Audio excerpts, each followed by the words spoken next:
Good evening. Welcome. I'm Dr. Tom Wadsworth, Dean of the UAA ISU Doctor of Pharmacy program, and let me begin by warmly welcoming you to the white coat ceremony for the Doctor of Pharmacy class of 2029.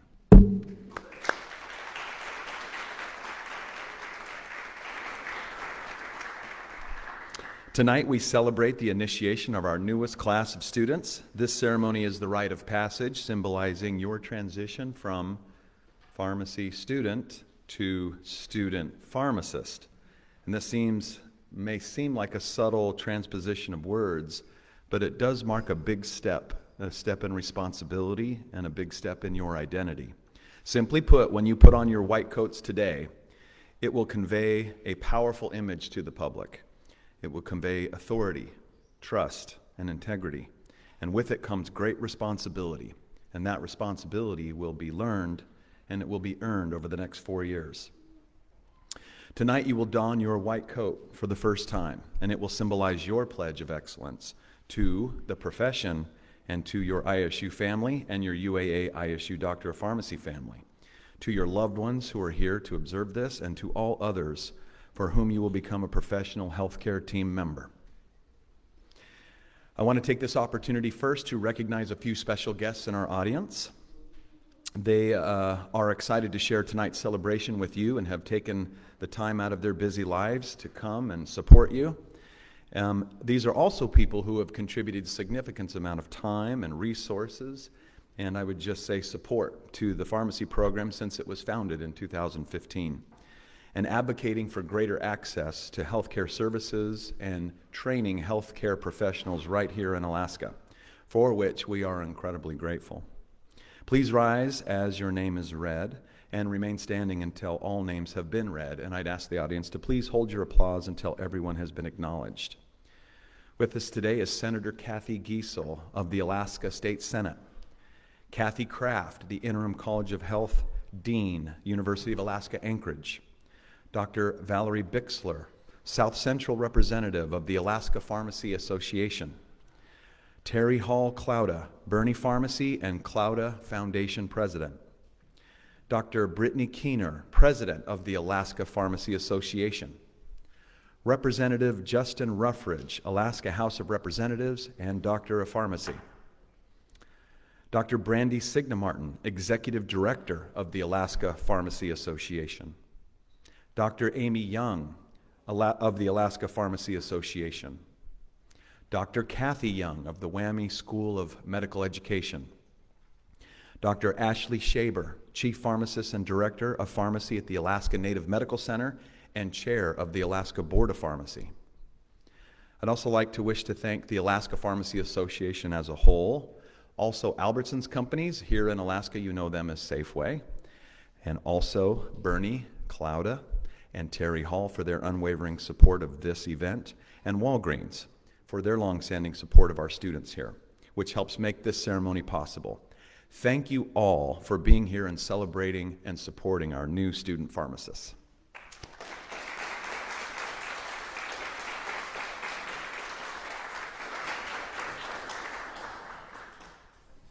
Okay, next I'd like to recognize our College of Pharmacy faculty and staff. These are folks that live right here in Alaska and they teach on campus here at the UAA ISU Doctor of Pharmacy program. They are fantastic pharmacists, some of the best that I've ever known. They are advocates for patient access, for expanded healthcare services, and for training health professionals right here in Alaska. And they have a steadfast commitment to our students. And they will be your models and your guide through this journey here on this campus.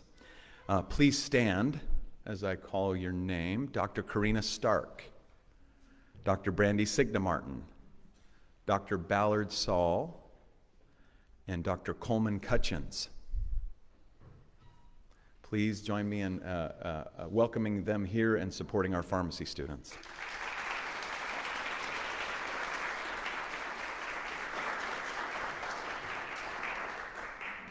We'll begin the program with a special performance from the LGG Dancers. LGG is a multi-generational Southeast Alaska group based in the Anchorage area whose name means our own dance in our heart. LGG, the stage is yours.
Amahupal and Doikshishim, Mogogoikshishim, Slabathlesh Gandash Newsum, Sigadam Hanana, Shamoygit, Sligiget, Gabawasik, Tatni Negetek Altsup, Edit Gabet Gusk, Luam Godet Newel Neetsishim, Luam Godet Wilga Godikshishim, Shagat Limi Dat Simshendawayu, Ganhada Deep Tegu, Su Mashla Castle Diowaku, Nigyok Siul Zagu, Lupgenum Gamilk Godum Hak Milgum Gwa. Good evening, how's everyone doing today? Good. The first song that we sang for you was our outside song. In our culture, one of our protocols is to always sing a song in our canoes before we touch the beach of the land that we're visiting, asking them permission to set foot on their land. And in our outside song, we honored the Dene people for giving us permission to be here as we're on Dene territory here in Nigyoks, here in Anchorage. The song that brought us onto the stage was a four-clan canoe entrance song that was written by my Nabeep, Don Wells of Kitsum Kalem, British Columbia, Canada. The four masked dancers represent the clans of our people. We're a matrilineal society. We carry the clans of our mother's side. Our clans are Lakshkig Eagle, Gishbutwada Kilowel, Ganhada Raven, and Lakibu Wolf.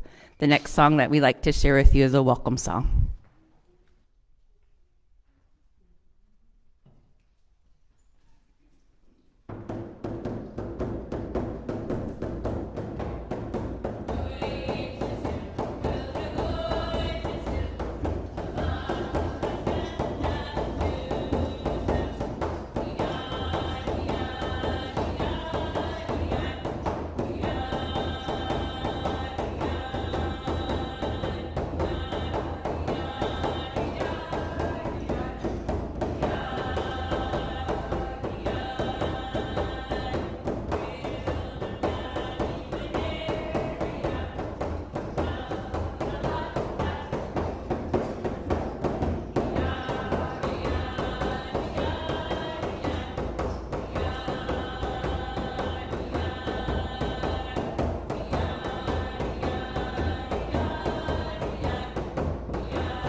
Doikshishim Tatnis Newsum. Before we exit the stage and do our exit song, we just want to let you know in our welcome song, the eagle down that we blew in the air is our sign of peace. One of our adaos, one of our true stories, talks about a flood that covered the world. And Shemoyam Laha, chief of the sky, wanted to promise us that the flooding wouldn't happen again. And so he sent eagle down from the sky, which was our sign of peace. And so we send this piece and share it with you today. And in our culture, we believe that if it lands on you, you'll have a very peaceful life. Before we exit the floor, on behalf of Letgem Gamut Gogodum, we just like to say, Doikshim Tatnishishim, thank you very much for inviting us here tonight. We'd also like to recognize David Baines in our dance group. He's sitting in the back. He went through his white coat ceremony back in 1978. And so we're really honored to have him here with us, being a part of our group and letting us share with you today as well. Congratulations, and we wish you all the best. Doikshim Tatnishishim for having us. Our exit song that'll bring us on the stage was translated into our Shemagic language by our late elder, Frank Haldane. Again, Doikshim Tatnishishim, thank you very much for having us tonight.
Thank you, LGG dancers, for welcoming us here and welcoming our students.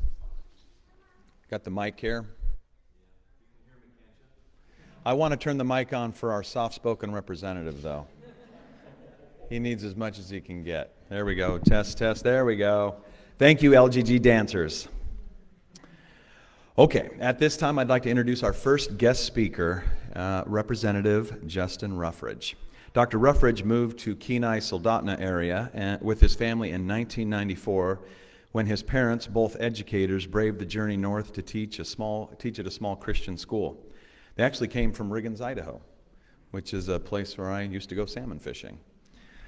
They ran the shop there, right? Where everyone stops for lunch, yeah. After graduating from high school in 2001, he went on to earn his Doctor of Pharmacy degree from Washington State University in 2008. Go Cougs! He and his wife Jessie returned to the Kenai Peninsula, where he began his career at Soldotna Professional Pharmacy.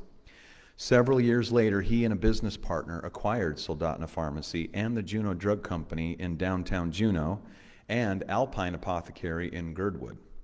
In addition to his work in healthcare, Dr. Ruffridge has been deeply engaged in community service, serving on the Soldotna Planning and Zoning Commission, the City Council, and as chair of the Alaska Board of Pharmacy for a time.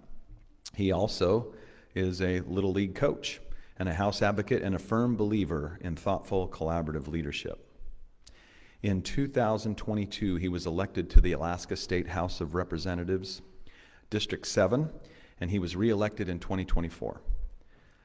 That's all it says here, but I do want to tell you, Dr. Ruffridge is a close friend, and without him, we would not have been able to establish the School of Pharmacy here. He's been a strong supporter, and during the COVID years, he pert near vaccinated most of the Kenai Peninsula. We participated in that, and I remember those, and will always remember those important days. Please welcome my friend, Representative Justin Ruffridge, to the stage.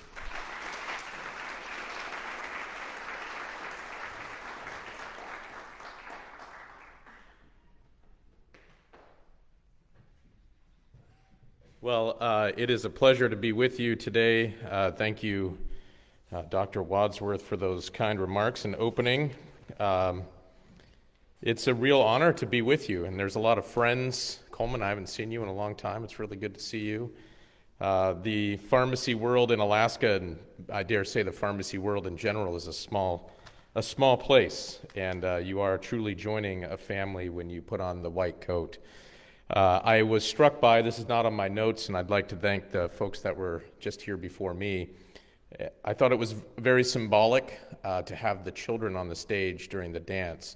And not that any of you who are donning the white coat are children, but I did share with Dr. Signa Martin my white coat ceremony picture earlier today, and I was indeed a child. I don't know what that was. But part of this process that you're heading into is the process of learning from those who have gone before you.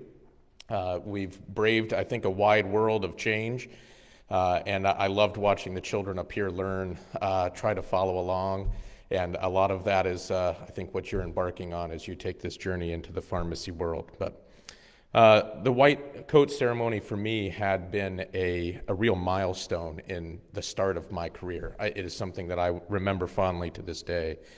And I think on its face, it's receiving a piece of clothing, but it's really not that. I think it's the accepting of your calling, a calling that you've worked hard and endeavored in a lot of ways to be in this space, and a lot of you took a different journey to get there. And really you're putting on a profession when you put on that coat. And you're putting on a profession that was built in trust, responsibility, and compassion. And I'm so grateful that you've made that choice to do so. When I put on the first time the white coat, which sadly does not fit me today, I'm going to work on that, I really couldn't have imagined where this profession would take me.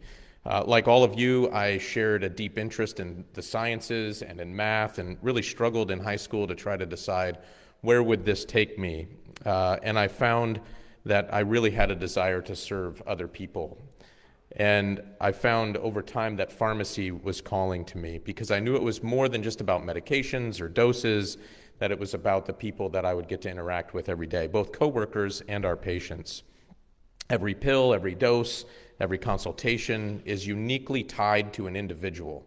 And that's ultimately your calling, is that those people will put their trust in you, whether you ask for it or not. And that trust is not necessarily overt. It's subtle. You don't realize that it's happening when it's happening to you.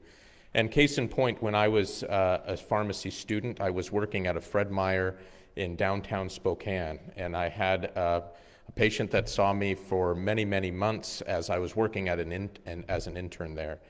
And she kept getting refills of a cough syrup. And for those of you who might ask the question, well, why? I did ask that question. What's so going on here? Why do you have a cough for so long? And she just said, I don't know. I'd have a cough and it won't go away. The cough syrup helps. So a very simple thing. I just said, I think you might want to get something checked out.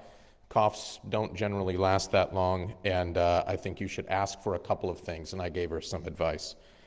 She came back a couple of weeks later in tears because she had caught the early stages of an aggressive form of lung cancer, and she was going to seek treatment. She came back actually at my graduation and gave me a hug and said that I had saved her life by asking one simple question. These people, they didn't know they were coming in to trust a pharmacy student that day. It just happened because we chose to serve in that place. Whether it's at a Fred Meyer in a hospital system, whether it's in a closed-door pharmacy, or wherever you end up finding yourself, it will be with a position of trust. The public, as I'm sure that you have heard over and over, have generally ranked pharmacists amongst the most trusted professionals in America.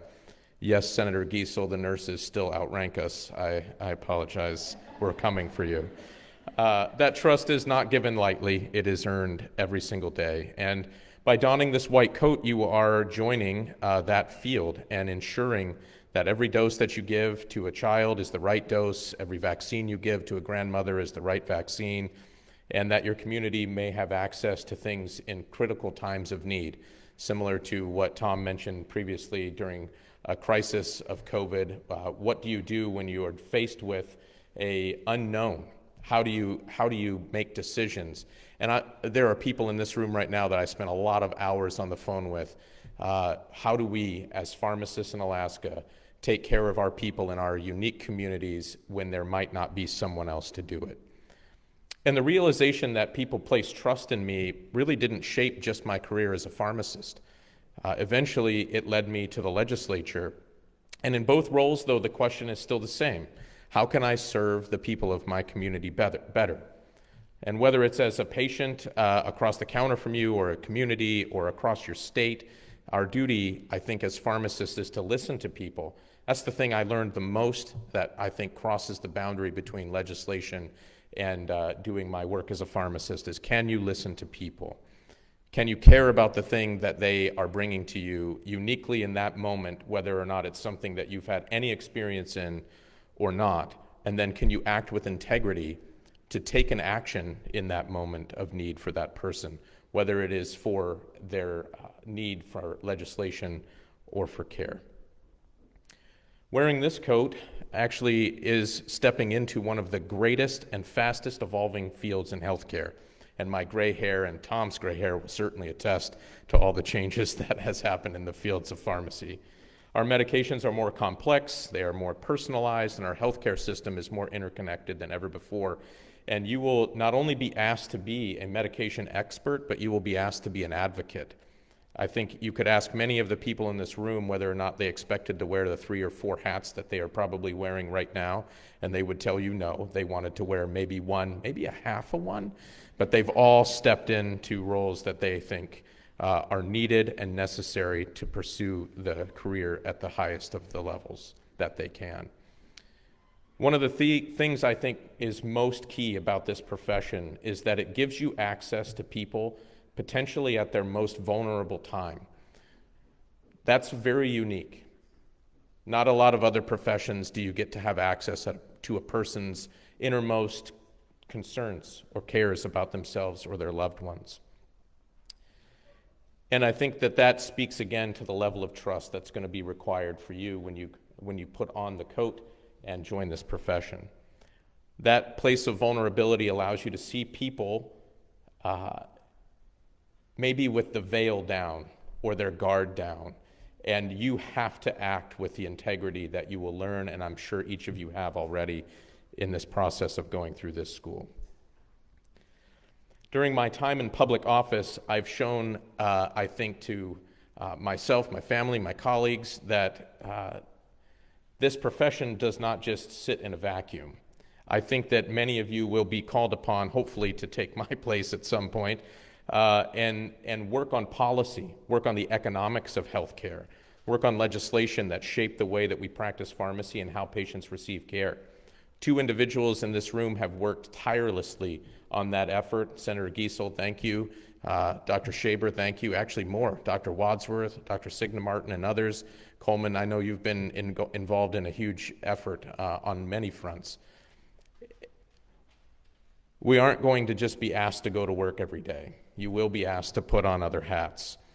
And in committee rooms, I've had to explain why pharmacists are essential to rural health care, why access to medications must be timely, why safe, effective practice depends on professionals like you, why this pharmacy school is so important to the state of Alaska.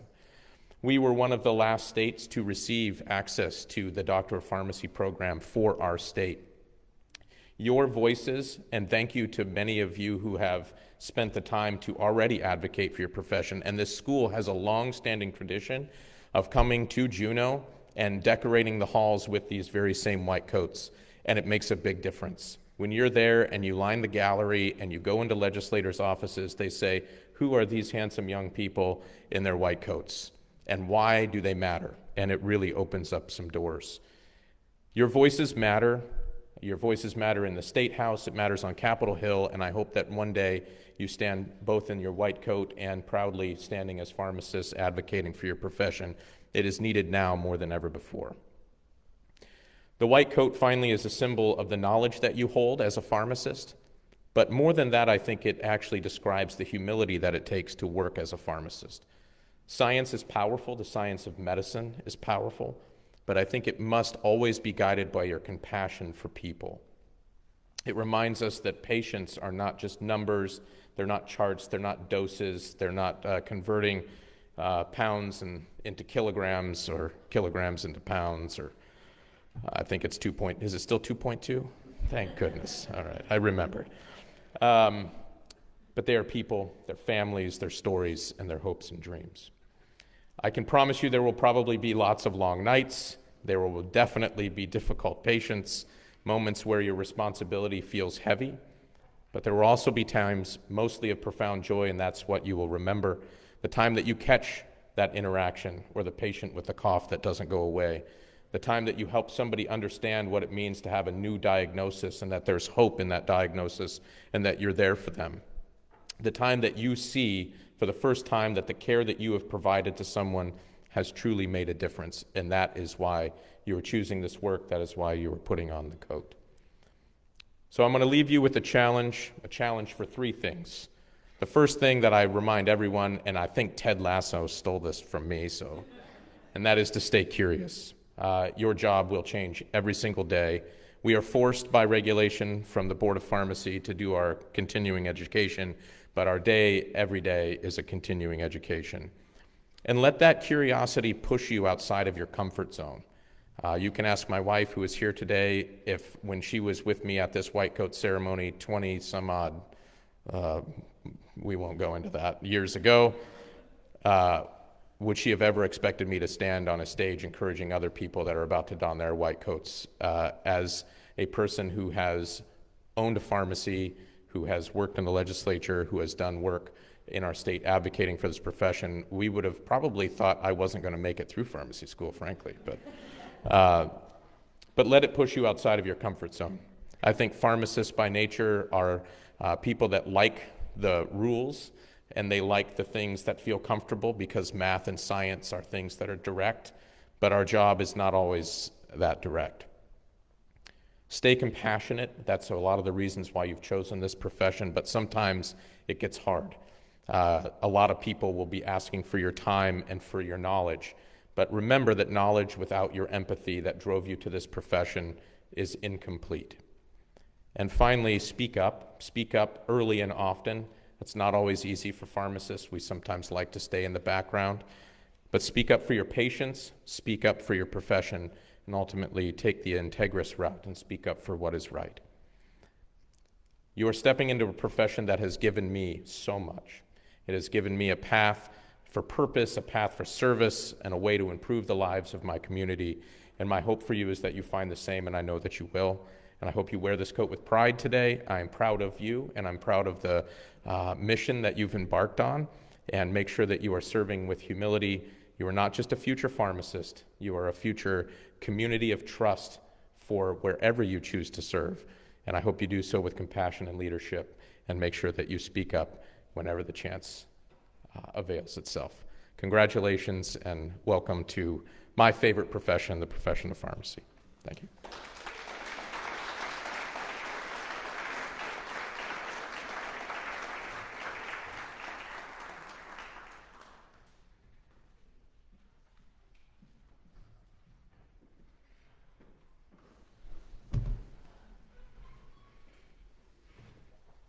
Thank you, Representative Ruffridge. And if you go to our podcast, Pharmacy Fusion, you'll hear the Halloween episode where Dr. Ruffridge and I talk about the haunted pharmacy in Juneau Drug. It's some scary stuff. And now I'd like to welcome Captain Brittany Keener, a 2007 graduate of the West Virginia University School of Pharmacy. Captain Keener was commissioned into the United States Public Health Service and began her career with the Indian Health Service at the Alaska Native Tribal Health Consortium in Anchorage. She currently serves as an ambulatory pharmacy manager there, overseeing 3 pharmacies and leading a team of 70 staff. Her experience spans clinical and operational roles, including internal medicine and specialty clinic pharmacy manager, Mediset pharmacist, and outpatient pharmacist. Captain Keener earned her board certification in pharmacotherapy and holds a Master's of Public Health with an emphasis in health promotion.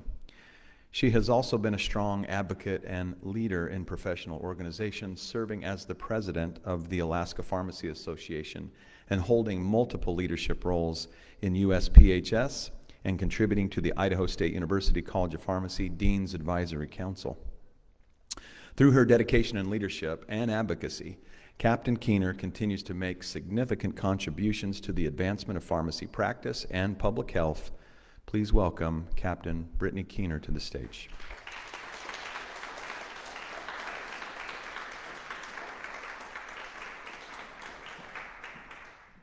Good evening. Thank you all. You're going to probably hear some common themes as to what Representative Ruffridge just brought to you all.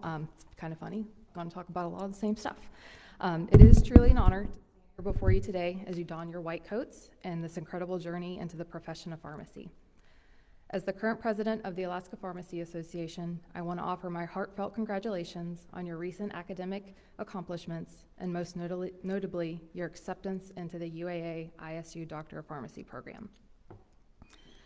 The association is proud of our long-standing partnership with the university and deeply values our student members. Your energy, passion, and fresh perspectives are essential to the future of pharmacy. I'm excited to watch you grow over the coming years, and it's my honor to officially welcome you to the profession of pharmacy.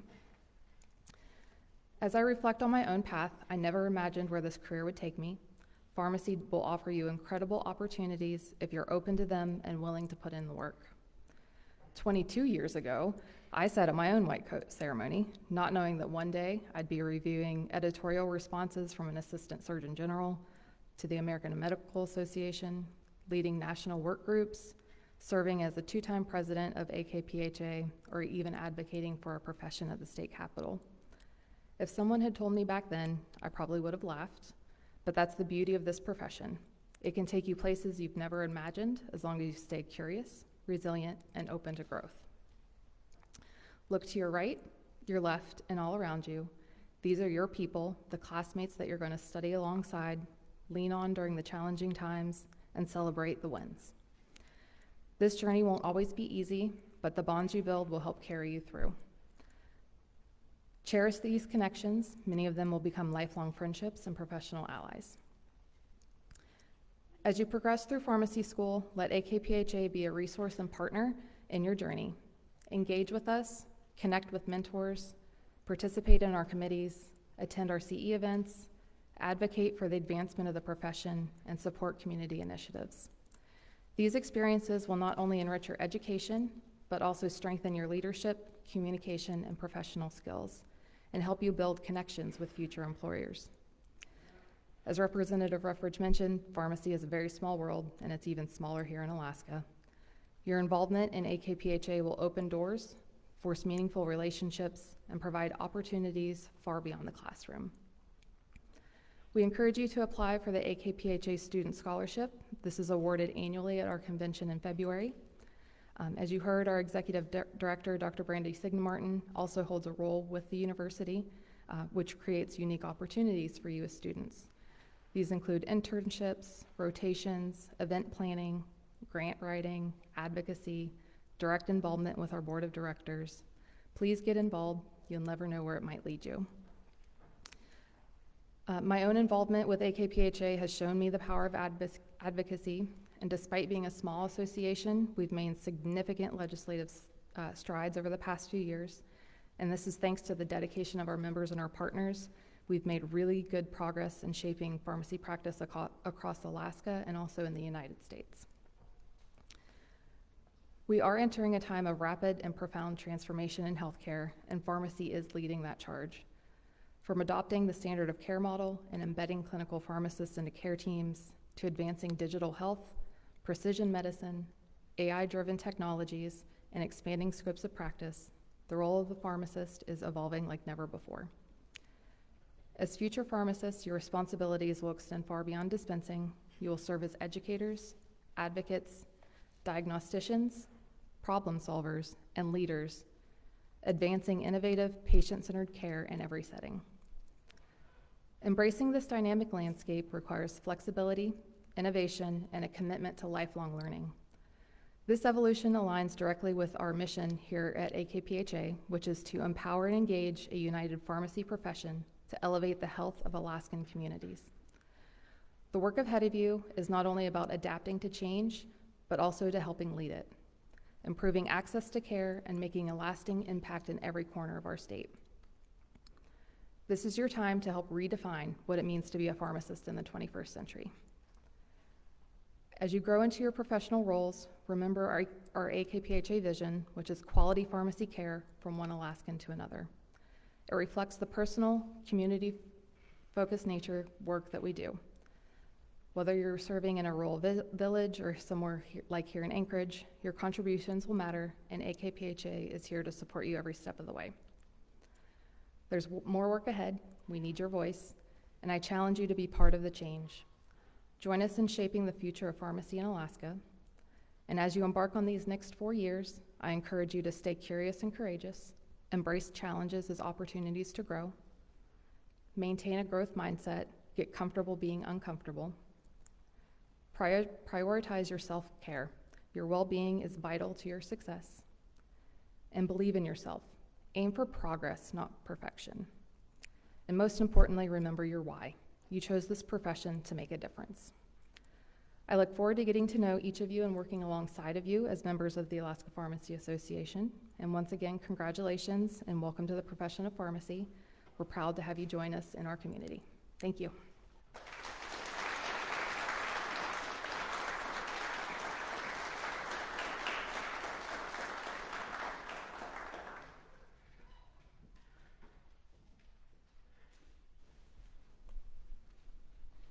Thank you, Captain Keener. And I think we should note, maybe I'm not stealing your thunder, but each of you are now a member of the Alaska Pharmacists Association, and you'll see on your coats the insignia on the pocket that signifies that. And having been a part of many associations, I can tell you that the Alaska Pharmacists Association is one of the most organized state associations, the most effective and the most participatory that I have ever been a member of. And I greatly appreciate them.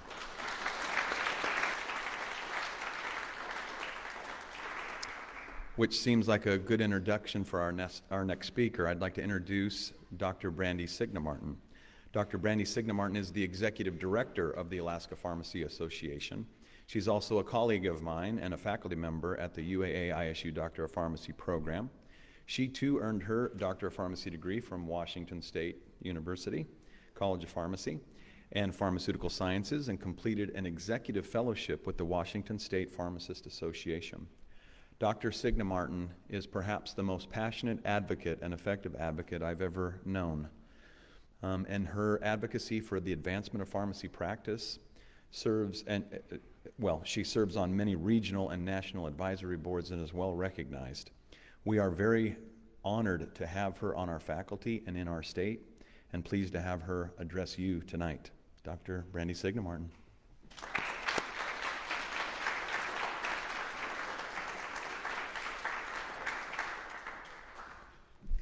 All right, well, our two speakers so far have been absolutely phenomenal. So, as Dr. Keener said, I will also weave some of these same themes throughout. But good evening, future pharmacists, families, friends, and colleagues. It is my pleasure to be with you tonight and share some concepts of wisdom that have helped me in my professional journey, and I hope will keep you strong as you embark on your professional journey. Tonight is about beginnings. You are putting on your white coats for the first time, not just as a symbol of knowledge, but as a commitment to a profession that will shape your lives and the lives of many patients. This moment is exciting, but it's also a little daunting, right? Pharmacy school is not easy. The road ahead will test you, and that's by design, because the work you are preparing for matters. The first concept I want to talk about is grit. Angela Duckworth describes grit as the combination of passion and perseverance for a long-term goal. Not talent, not IQ, grit. Here in Alaska, we know grit. It's that determination to keep going when the trail is steep, the persistence of a salmon fighting its way upstream, the resolve to keep moving even in the long, dark winters. For you, all in the front row, grit means showing up each day, putting in the hours, and staying connected to why you started. Pharmacy is not a sprint. It's a marathon of service, leadership, and care. And grit will carry you farther than you'll realize. The next concept is growth mindset.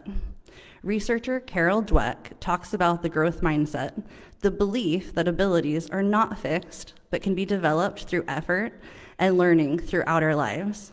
That mindset is critical as students, as pharmacists, as problem solvers, and as leaders. You will make mistakes. You will face classes and rotations that stretch you. And you will receive feedback on your performance that is not always easy to hear.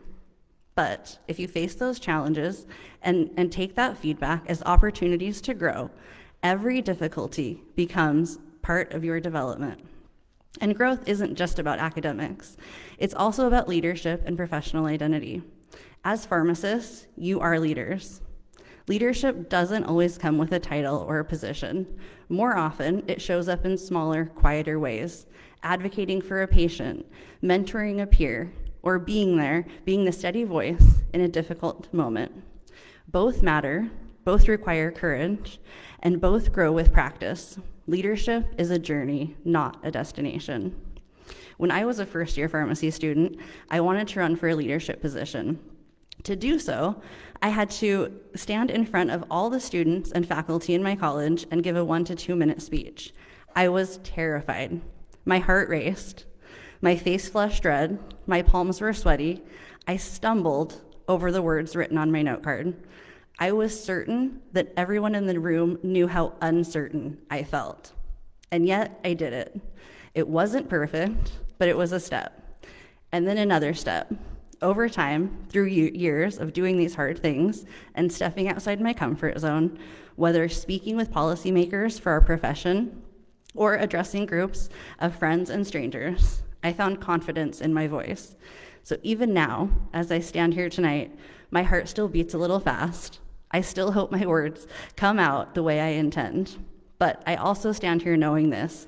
I can do hard things, and I improve each time I do. And so can each of you. On this journey, commit to continually growing, trying, sometimes stumbling, and always moving forward.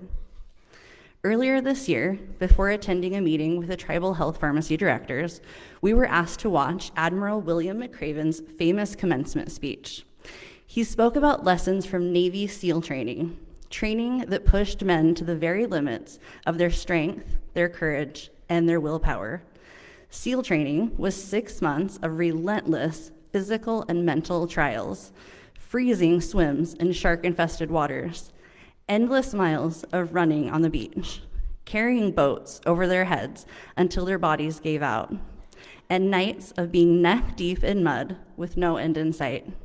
The purpose was not simply to test their strength, but to identify those who would not quit, no matter what. Pharmacy school will not ask you to swim in shark-infested waters, luckily, but it will ask you to endure challenges that feel just as daunting in the moment. Long nights of studying when you're already exhausted, endless hours in the lab or on rotations when you wonder if you'll ever catch up, or the feeling of being neck deep in mud when exams, assignments, and responsibilities all hit at once. In SEAL training, there's always a brass bell in the center of the compound. If you rang that bell, you were done. No more cold water, no more pain, no more struggle, just relief. But if you wanted to make it, if you wanted to change the world, you could never ring that bell. That's McRaven's message. Never, ever ring that bell. This message came to me at a particularly trying time for our profession, and for me personally, as executive director of our association, standing shoulder to shoulder with many of you on the front lines, advocating for our profession, patients, and communities. Together, we're working with policymakers. We have tonight with us Senator Kathy Giesel and Representative Justin Ruffridge, who are key policymakers in this fight, to align the legal authority of pharmacists in Alaska with the depth of knowledge and patient care that we bring. We're challenging pharmacy benefit manager middlemen to bring transparency and fairness to the drug supply chain. And we're fighting for appropriate reimbursement so that every Alaskan community can continue to have access to quality pharmacy care. In those trying moments, rallying with my colleagues, many of whom are in this room tonight, I'm reminded of the AKPHA vision we're working for, quality pharmacy care from one Alaskan to another. And it anchors me in McRaven's charge. I am committed. I will never, ever ring that bell when it comes to advocating for our profession and for that vision. That conviction strengthens my grit and resilience in the face of adversity. And pharmacy school will test you too. There will be days when quitting feels easier. But if you persevere, if you refuse to ring that bell, you will emerge stronger, wiser, and ready to change lives. And remember this, each life that you touch has rippling effects. A patient counseled, a vaccine given, a prescription checked.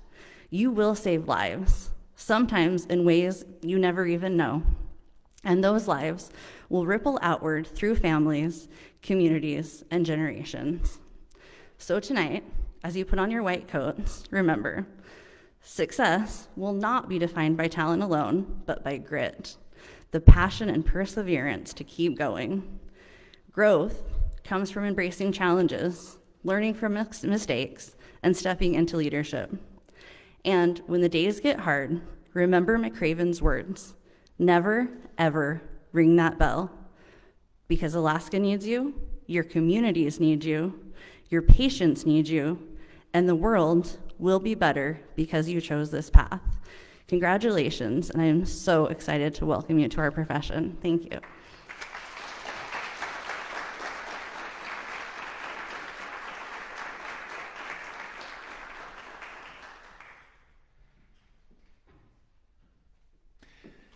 Thank you, Dr. Signa Martin.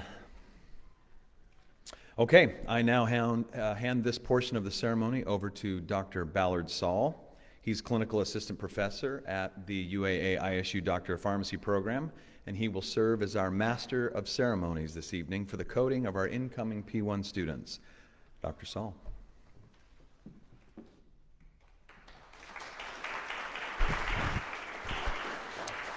Thank you, Dr. Wadsworth. First-year pharmacy students. The white coat ceremony provides a mechanism by which values that are key to our profession can be openly articulated and carefully considered in the company of your peers, parents and families, as well as your new College of Pharmacy faculty and staff. Tonight, you will take your first step into the profession of pharmacy. You will don the white coat as a symbol of that step and recite the pharmacist code of ethics. You'll be expected to follow that code for your time here with us as a student, and more importantly, for the rest of your professional life. It is important to realize that once you become a pharmacist, you remain a member of this profession.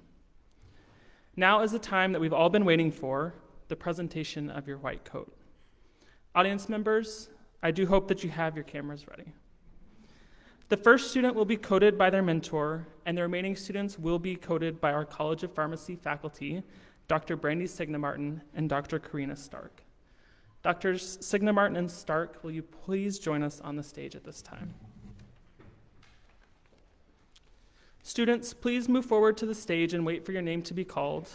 Turn to face the audience at that time, and you will then be coded. After you are coded, you will then move to the side of the stage and wait to recite the code of ethics. After that, please be prepared to take a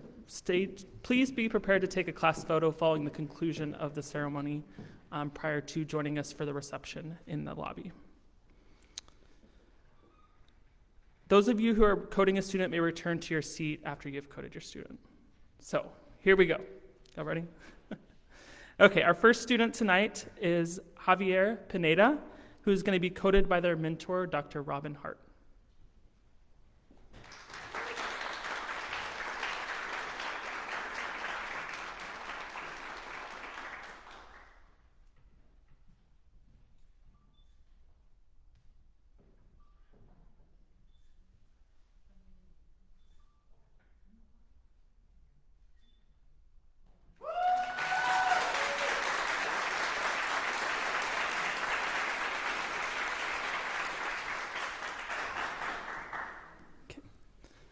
Next is Bania Alexander.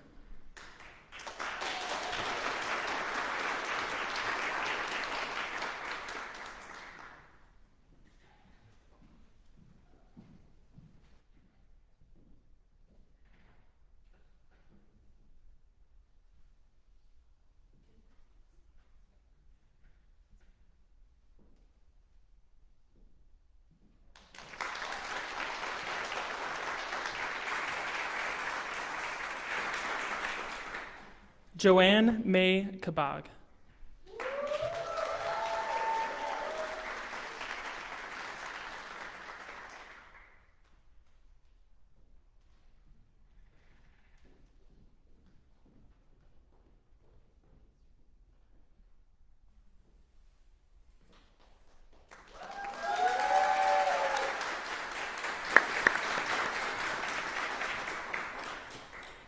Kiana Cerezo.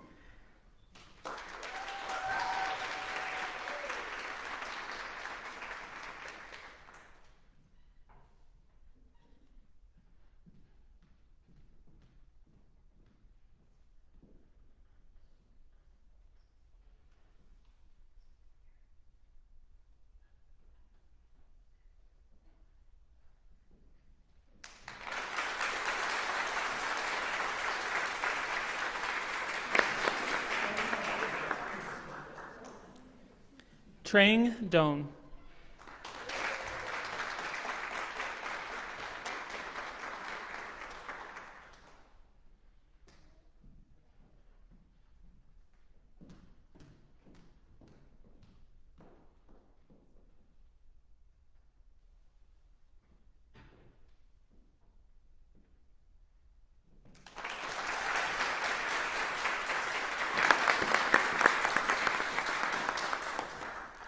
Logan Ito.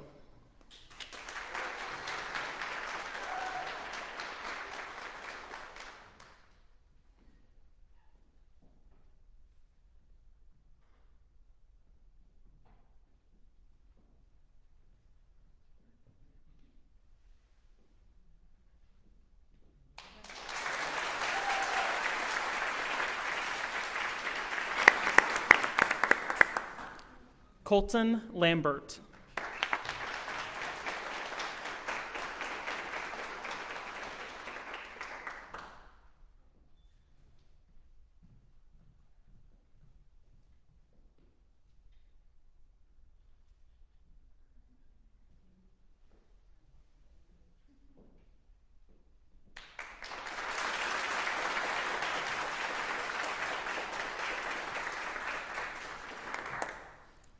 Kaylee Mitchell.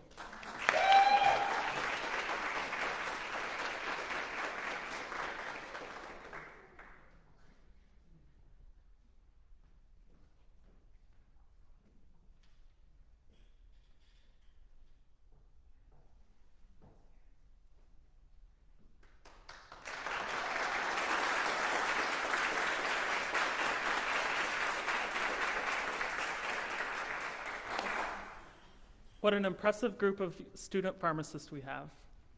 You all look amazing.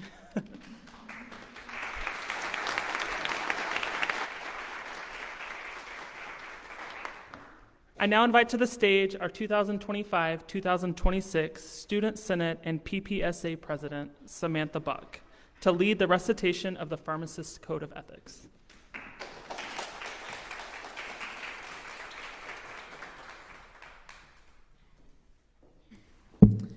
Class of 2029, please pull the card from your pocket of your white coat with the Pharmacist Code of Ethics printed on one side. Audience members, you may follow along as the Code of Ethics is printed on the back of your program. Before we begin, I will read the preamble of the Pharmacist Code of Ethics out loud. Pharmacists are health professionals who assist individuals in making the best use of medications. This code, prepared and supported by pharmacists, is intended to state publicly the principles that form the fundamental basis of the roles and responsibilities of pharmacists. These principles, based on the moral obligations and virtues, are established to guide pharmacists in relationships with patients, health professionals, and society. Class of 2029, please recite the Code of Ethics with us. We will recite only the 8 main headings at this time, but please be certain to read and always abide by the full Code of Ethics from this point forward. Thank you. A pharmacist respects the covenantal relationship between the patient and pharmacist. A little louder. 2, a pharmacist promotes the good of every patient in a caring, compassionate, and confidential manner. 3, a pharmacist respects the autonomy and dignity of each patient. 4, a pharmacist acts with honesty and integrity in professional relationships. 5, a pharmacist maintains professional competence. 6, a pharmacist respects the values and abilities of colleagues and other health professionals. 7, a pharmacist serves individual, community, and societal needs. 8, a pharmacist seeks justice in the distribution of health resources. Thank you. I now welcome back to the podium Dr. Saul.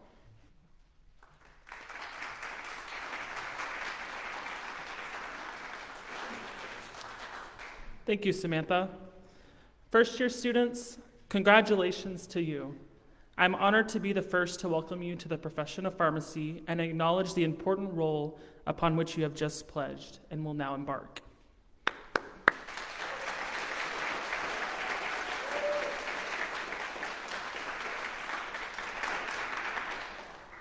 The Pharmacist Code of Ethics, which you just recited, is on display in each campus's student lounge as a reminder of the important pledge you have just taken.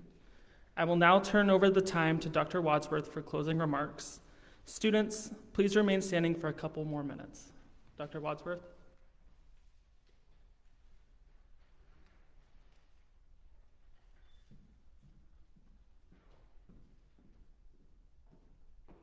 Sharp. Sharper than you did this morning. Those are big smiles. Okay, before I give my concluding remarks, I want to thank Dr. Saul for being the Master of Ceremonies tonight.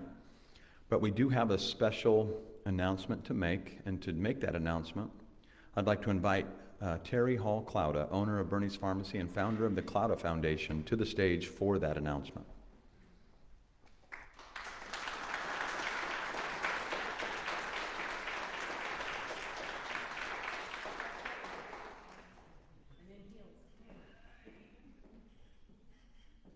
Hello, everyone.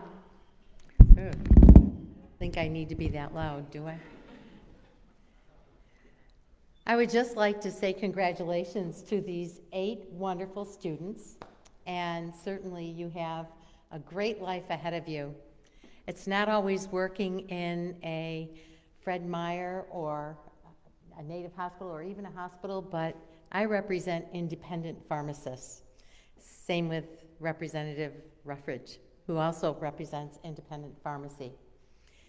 I am not a pharmacist, but I'm the business person, and I'm the one that really helps you out in the background. You take care of the patients, I take care of you. I'd like to say congratulations to all of you, but especially that young lady on the end right over there, Kaylee Mitchell. The last time I saw her, she was probably this tall because her dad worked for us at Bernie's Pharmacy for many years. So, what a nice thing. You're going to be a pharmacist. Yay!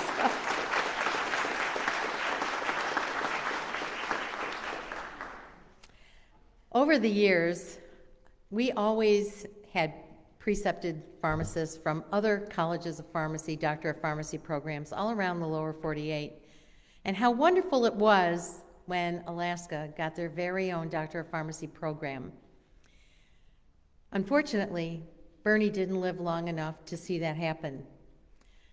But I'm here to tell you that his legacy lives on. The year after he passed away is when we started our first golf tournament, the Clouda Classic. This year we celebrated our 10th year. Hard for me to believe sometimes that he's been gone that long. But the fact is that he always wanted to make sure that students of pharmacy, any college of pharmacy or doctor of pharmacy program, succeeded. So naturally it was my intention to make sure that happened. We started giving scholarships in 2016 to every P1 student that came through this program. And I think to date, we're close to $80,000. Am I right? Yes. So,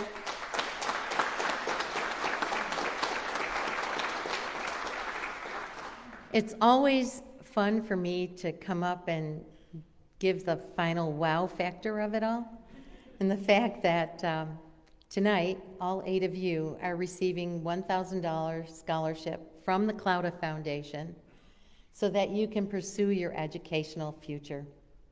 Use it any way you need to use it, because I know, and Bernie knew, you always need a little bit of scratch in your pocket. So again, I'd like to thank you all for your perseverance and your diligence and your wanting to have a career. Remember, independent pharmacy is also a career, and always make sure you have a good business person behind you. You can't do it all. So, thank you very much, everyone.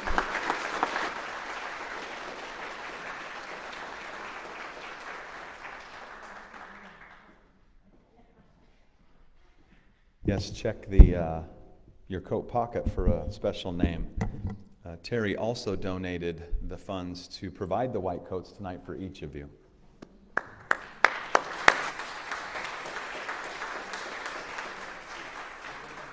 Thank you, Terry and the Clouda Foundation. Like you said, they have donated now almost $80,000 in scholarships to our Alaska students. Okay, let's all just do some closing remarks here, but let's first look at these faces. Look closely, and in those smiles you'll see the past, you'll see the present, and you'll see the future. And that's why I like these ceremonies. And I'm reminded, particularly after that announcement, that life is good. Right? Life is good if we live in such a way to make it so. A good life comes as a result of the way you do things, the words you choose, who you are, who you choose to be, even the kinds of thoughts you choose to have. And while it seems like a simple recipe, it's increasingly complex because of that word, choose. There's so much to choose from, so much information, so much influence. It's like going to Costco to buy milk. Should be simple. You know where it is. It's at the very back. All of you know where it is. I know you shop there.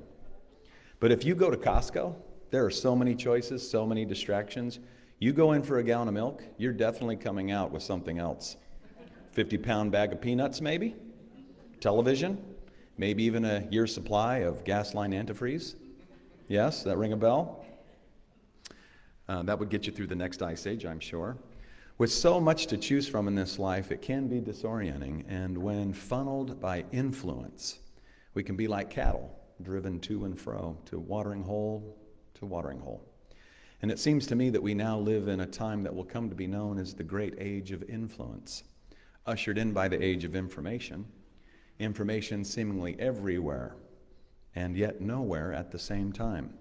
The fabulous and the fictitious on equal footing as the true and the self-evident, with no moral authority to discriminate or to sort for you.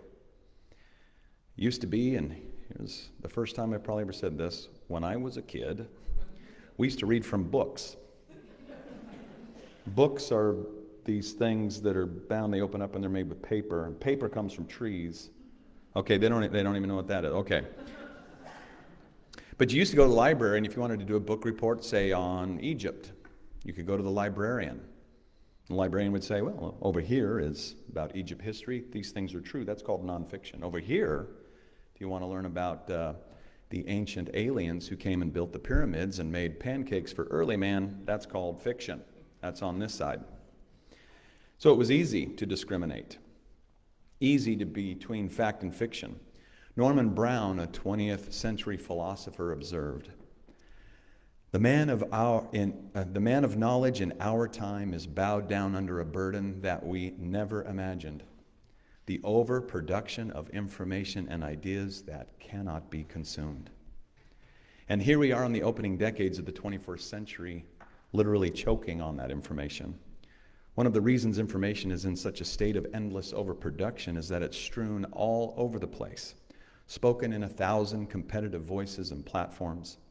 Its insignificant fragments often magnified all out of proportion, while its major and world historic insights lie around begging for attention.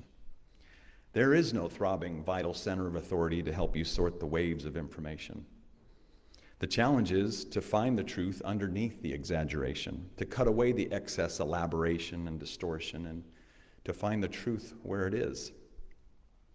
With AI even, it lies. They call that, what do they call that when it makes things up?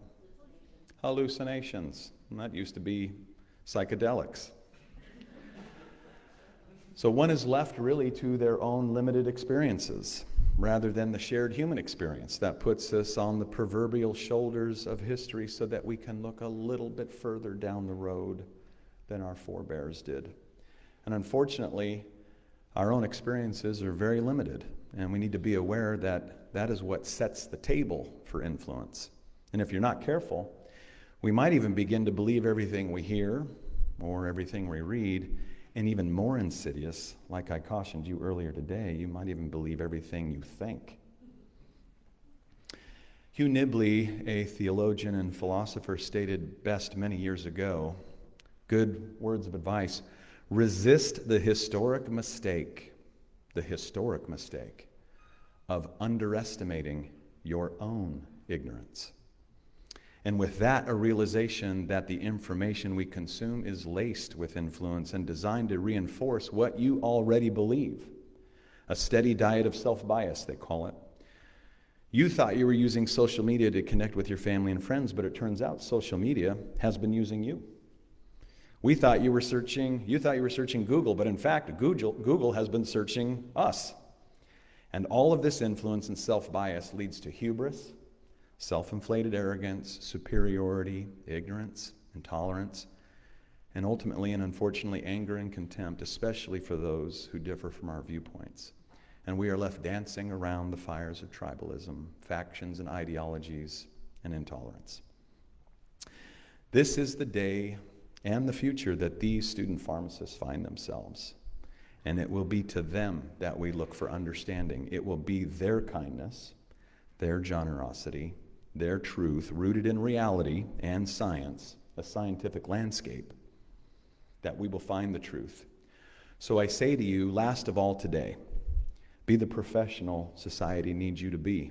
Be that moral authority in medicine that can be trusted, and use this education more wise than we have been, and to change your life and to change the lives of the people you serve. And so I say with humility and appreciation, congratulations, class of 2029.